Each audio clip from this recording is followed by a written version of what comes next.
रिशाद हुसैन बांग्लादेश का प्लेयर जो कि लाहौर कलंदर का पार्ट था, उसने पीएसएल की पूरी इमेज को खराब कर दिया। क्रिक बस जो कि क्रिकेट का इदारा है, उसकी एक रिपोर्ट के मुताबिक रिशाद जो हुसैन ने जो जो चीजें बोली है ना, वो बड़ी शॉकिंग थी।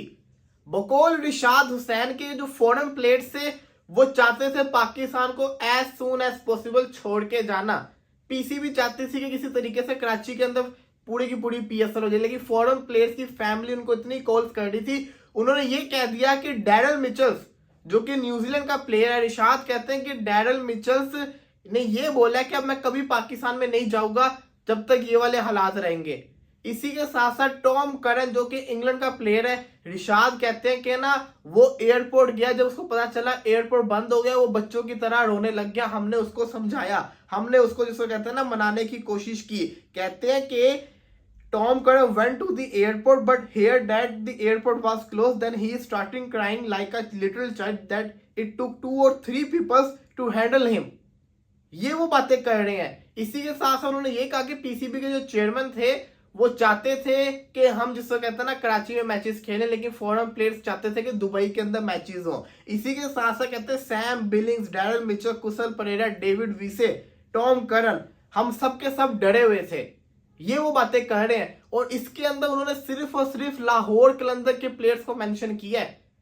अभी इसको छोड़ दें, एक और चीज सुने अपने बारे में क्या कहते हैं। कहते हैं कि ना अल्हम्दुलिल्लाह we reach Dubai after overcoming a crisis and I am feeling well now. ये रिशाद दुबई एयरपोर्ट के ऊपर रिपोर्टर को बता रहे हैं। आफ्टर लैंडिंग इन दुबई, जब हमें पता चला कि दुबई पहुंचने का 20 मिनट के बाद, हमारे जाने के बाद जहां से हम उड़े थे वहां पे ब्लास्ट हो गया है, तो हम सब के सब जिसको कहते हैं ना एकदम से हिल के रह गए हुए थे। After landing in Dubai when we hear that a missile struck the airport 20 minutes after we took off from the airport, the news was scary as well as sorrowful and now after reaching Dubai we are feeling relieved. इसी के साथ कहते हैं whenever I go out to play my family worries.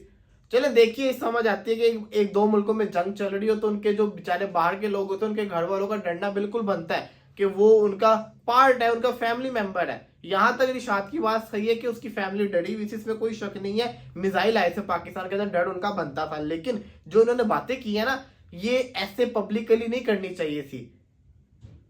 कितने players हैं, किसी player का interview आया सिवाय रिशाद के, ये गलत चीज हुई है। आगे कहते हैं कि ना पूरी की पूरी कहानी सुना रहे, नहीद राना के बारे में बोल रहे। Naheed Rana was very quiet may be for the tension as I understood I kept telling him not to be tense and hopefully nothing would happen to us, अल्हम्दुलिल्लाह वी रीच दुबई सेफली। अब यहाँ पे होता क्या है, लाहौर कलंदर जो है ना, वो डैरल मिचेल्स के रिलेटेड एक बयान जारी करती है। वो मैं भी परेशान हो गया, डैरल मिचेल्स का एकदम से बयान क्यों आ गया।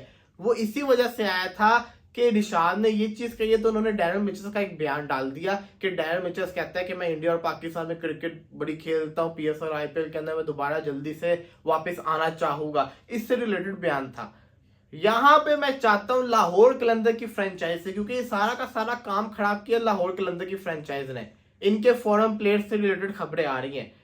As soon as possible Rishad के थ्रू जिसको कहते हैं ना, या तो उसको वीडियो पे लें, या तो उससे रिलेटेड जो उसने कुछ बोला हो वो जल्दी से सोशल मीडिया के ऊपर पोस्ट करें और इस चीज को बताएं, क्योंकि इंडिया जो है ना वो इस चीज से रिलेटेड बहुत ज्यादा बातें कर रहा है और पाकिस्तान का मजाक उड़ा रहा है कि देखो किस तरीके से फॉरेन प्लेयर्स को उन्होंने रखा हुआ था स्ट्रक्चर। मेरी गुजारिश है लाहौर कलंदर से, अगर तो ये रिशाद ने बोला है तो बड़ा मेहरबानी फिर जिसको कहते हैं ना रिशाद को दोबारा पीएसएल में ना बुलाइएगा, क्योंकि थोड़ा आपको जिसको कहते हैं ना जहां पे आप खेल रहे हो वहां पे अब ऐसी चीजें तो हर जगह होती रहती हैं, लेकिन इनको तो पूरी सिक्योरिटी मिल रही थी ना। या तो इनके सिक्योरिटी में कोई मसला हुआ तो फिर बताएं। जब इनको पूरी सिक्योरिटी मिल रही थी तो ऐसे कोई इल्जाम क्यों लगाएगा हमारे ऊपर, ये गलत चीज है। इन चीजों के ऊपर थोड़ा सा सीखना चाहिए। रिशाद ने एक बहुत इमेच्योर हरकत की जिसकी वजह से अभी दोबारा पीएसएल में नजर नहीं आएगा। अब इसके ऊपर मैं यकीन नहीं कर सकता क्रिक बस के ऊपर, क्योंकि इंडियन मीडिया पूरा का पूरा फेक है। क्रिक बस इंडिया का इदारा है, लेकिन वो मैं सवाल ये है कि वो क्रिकेट से रिलेटेड क्यों झूठ फैलाएंगे, ये भी तो बात है ना।